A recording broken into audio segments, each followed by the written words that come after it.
Hey guys, what's happening? So we're back for part 6 of Justice League vs. Godzilla vs. Kong. And this one by far is the craziest one yet. So if you're enjoying these videos, make sure to drop a like, subscribe if you're new to the channel, and don't forget to hit that bell up top to get all notifications so we can squad up in the comments for the first hour.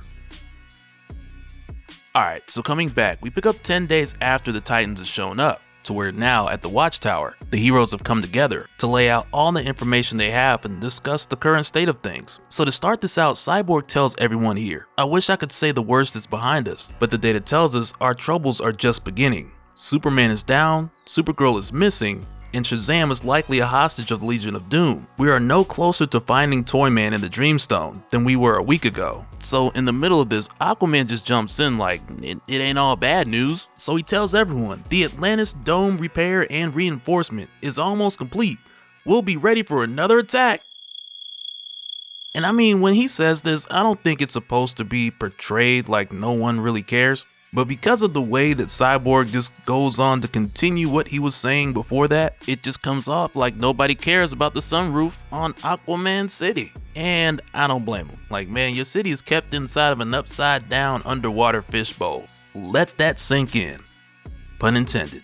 But from here, Cyborg goes on to tell them that they can confirm the beacon that drew Godzilla and Tiamat to Atlantis was constructed by LexCorp Tech and likely planted by associates of Black Manta, which right there reveals more about the plans of Lex Luthor and Black Manta that we'll talk more about in a little bit. And aside from this, Godzilla's still trapped at the bottom of the ocean, unable to break free of the nth metal chains, while 3 of the other Titans that we'd seen before are currently making their way to Metropolis. And at this point, after doing a surveillance sweep of Skull Island, Kong's whereabouts are currently unknown, as well as any trace of the League of Assassins. But that's one of those things where it's pretty obvious that these guys are up to something. So Batman lets them know when all these guys show up, the League of Assassins, Lex Luthor, the Legion of Doom will be ready. And he even goes on to tell them, with the Titans heading to Metropolis, paths are being cleared to minimize damage and the city's being evacuated. So make whatever final preparations you need to get ready.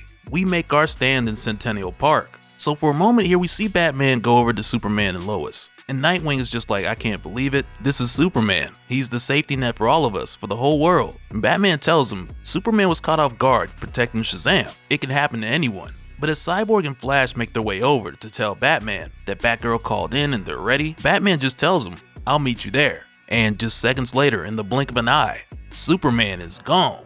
And for the time being, it's kind of like, okay, what? And in a little while, we kind of get an answer to what's going on here. But before we do, we first head over to the Legion of Doom, where in their case, like we've seen throughout this series, the Legion is kind of branched away from Lex Luthor under the leadership of Black Manta. But even with that being the case, Black Manta's still been using a number of Luthor's resources. And the whole issue that we saw before about the Legion wanting to choose new leadership, it's really just come down to the fact of them just wanting to be recognized as a collective, rather than a team that just follows the leadership of one guy. But nonetheless, Lex reaches out to the Legion to get them to join him in Metropolis for what is set to be the destruction of the Justice League. Because as it stands, the plans that Black Manta had for the new Legion to take over the world after the Titans destroy the Justice League, this plan's a no-go. Because it would only work if the new Legion knew where Toyman was at, so they could send the Titans back after they kill the Justice League. But they don't know where Toyman is or the Dreamstone. They only spotted him briefly after the Titans got here, and ever since then there's been no sign of the guy. So from here, Lex pretty much tells him that doesn't matter, because now with Godzilla missing and Mechagodzilla at his disposal, Lex plans to be the apex titan that all the other titans bow down to. Which again, when we saw Lex working on Mechagodzilla, we knew this was his plan. So now the only thing I would say that is surprising, at the least, is the whole idea of him reaching out to the new Legion. But now with Lex heading to Metropolis with Mechagodzilla, he's met by the other titans, Scylla, Behemoth, and Tiamat, who've all come here responding to the beacon, and right away they all fall in line. But not long after they get here, Lex Luthor looks up and he sees that Batman's got a big robot too, which feels like the perfect opportunity to throw in the Spider-Man meme, but I'm not gonna do it.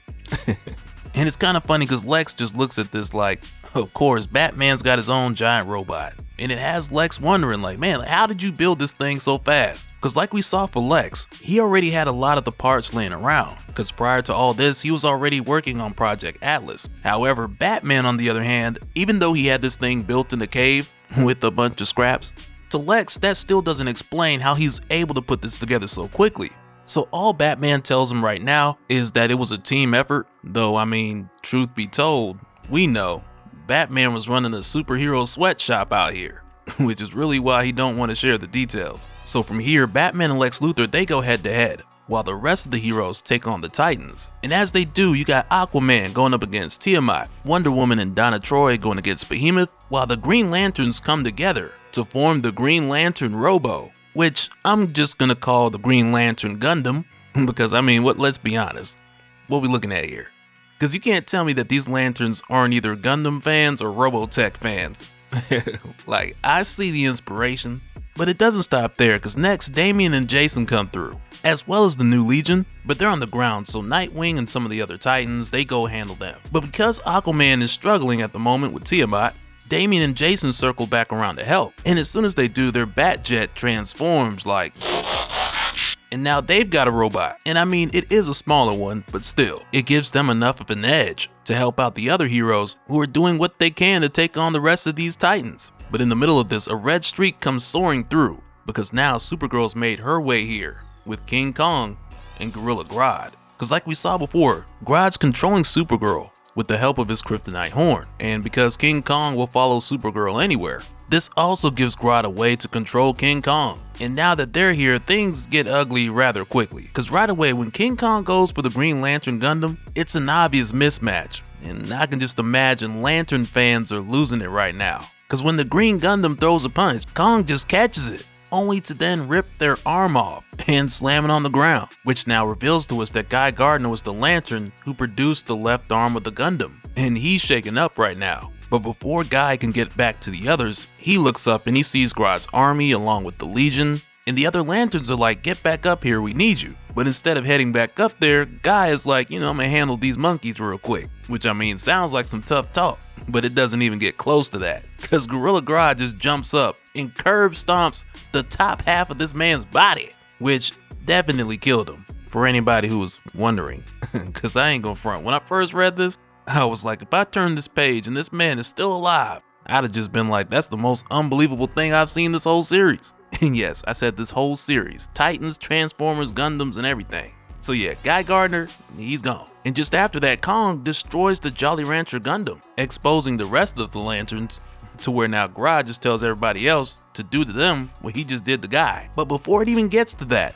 Aquaman jumps in between Grodd and the Lanterns, which from here now has Grodd and the New Legion going up against Aquaman, the Titans, Batwoman, and the others. But it gets even crazier from here, because when Beast Boy sees Batman getting jumped by both Mechagodzilla and Kong, he sees this and he's like, man, I gotta do something to even the odds over there. So Beast Boy just turns into a version of Kong, while saying, this Kong ain't got nothing on me, which right away made me think of Training Day.